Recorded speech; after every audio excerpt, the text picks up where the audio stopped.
Əziz dostlar, bugün sizə Kalfol bazarından 345 sayılı məktəbə qalxan yolu göstərəcəyim. Bu vaxt biz uşaqlıqda oradan ayaqla gedirdik bu yolu. Burada sağ tərəfdə avtodayanacaq idi, onun arxası bağ var idi. Burada da sağ tərəfdə kafe var idi. Jeltoxa kafesi deyirlər. O kafede sonra yanında PlayStation var idi. PlayStation 1 oynuyorduk o vaxt, arsa bir 20 il əvvəl. Buradan da başlayırdı, qayalıq idi, sol tərəfi isə pilləkən idi. Həmən bu qayalıqla qalxırdıq. Sağ tərəf bomboş idi, bu binaların heç biri yox idi. Bu hasarda yox idi, bağ var idi burada. Sol tərəf pilləkəndən də qalxmaq olurdu, ağac dosyan var idi burada.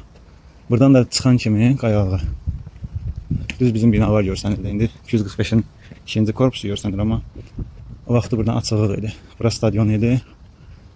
Sol tərəf bina var idi, amma bu bina yox idi. Burası böyük stadion idi, açıqlıq idi, hasar da yox idi. Sol tərəf idman zalıdır, 245-in idman zalıdır. Bu yol var idi. Düz gedirdik, sağ tərəf otluq idi. Sonra otlar olmadı, torpaq oldu. İndi isə biz məcbur sağ tərəflə buradan fırlanıb gedirik ora.